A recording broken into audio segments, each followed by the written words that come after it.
I got so much motherfucking design on right now. Break it down, bring it back, make it clap. I got 3 old thoughts, new guap, where that damn bitches on my line, and you know they come strapped. Hold up, what it not, 45, scope it cash like whoa. How you fucking with these hoes up?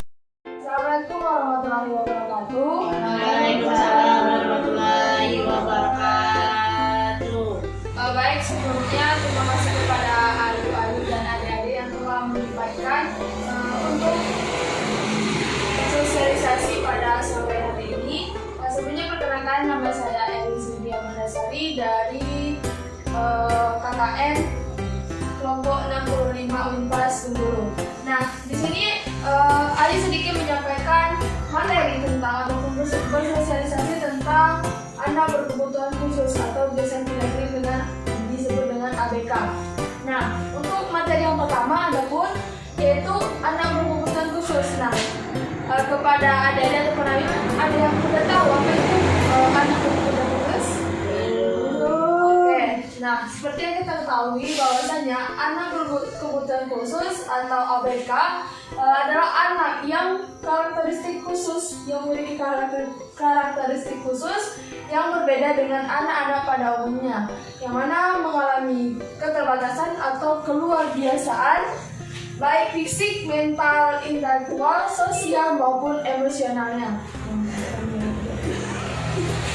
Untuk yang kedua adapun disability ataupun disabilitas, yang mana yaitu ketidakmampuan dalam melakukan aktivitas ataupun seperti anak-anak seusianya pada umumnya.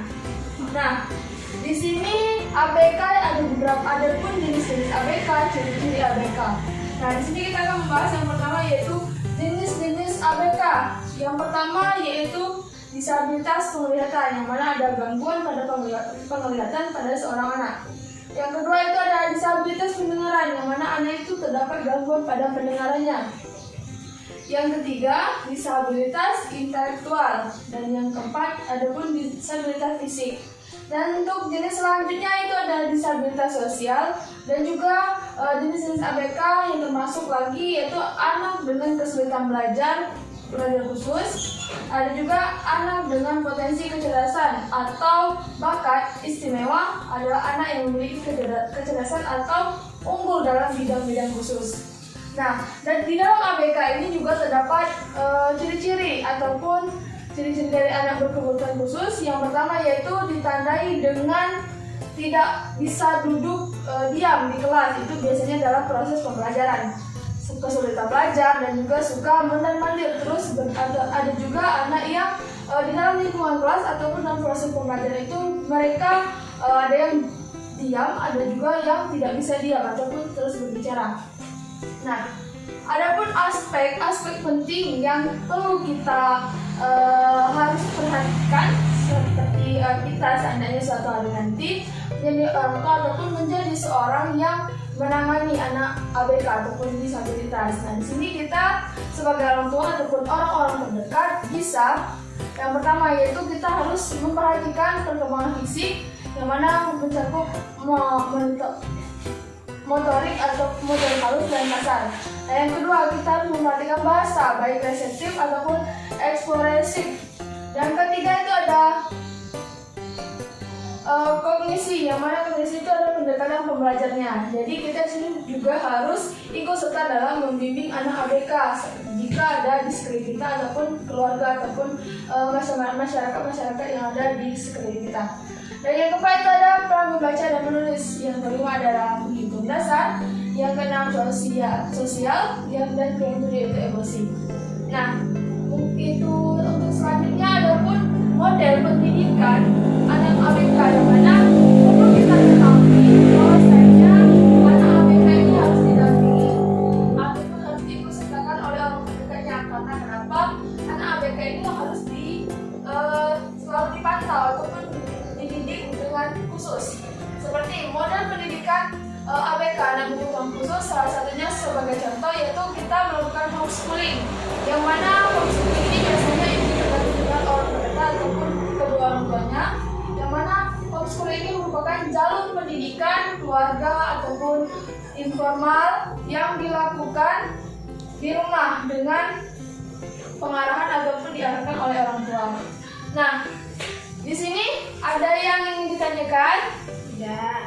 Nah, baik. Adapun ciri-ciri khusus yang bisa kita lihat pada sekeliling kita sebagai anak ABK, itu mereka memiliki emosi yang tinggi ataupun anaknya mungkin bisa, bukan berarti mereka susah diatur. Ada juga beberapa yang karena emosinya tinggi sehingga mereka itu mudah cepat emosi. Nah, seperti contoh pada gambar ini. Nah, pada gambar ini kita bisa lihat bahwasanya kita harus benar-benar memperhatikan anak ABK ini. Bukan berarti mereka yang berkebutuhan khusus ataupun anak yang memiliki keluarbiasaan itu kita kucilkan ataupun tidak kita hiraukan. Karena kenapa? Justru mereka yang memiliki anak yang memiliki kebutuhan khusus itu memerlukan perhatian yang sangat-sangat perlu didampingi, karena mereka itu kan ibaratnya jika tidak didampingi saja, bagaimana kalau sementara didampingi saja itu mereka masih tetap kayak emosinya tidak terkontrol. Bagaimana kalau tidak didampingi, maka mungkin itu akan lebih berbahaya lagi ataupun akan lebih emosinya mungkin lebih tinggi. Nah, untuk itu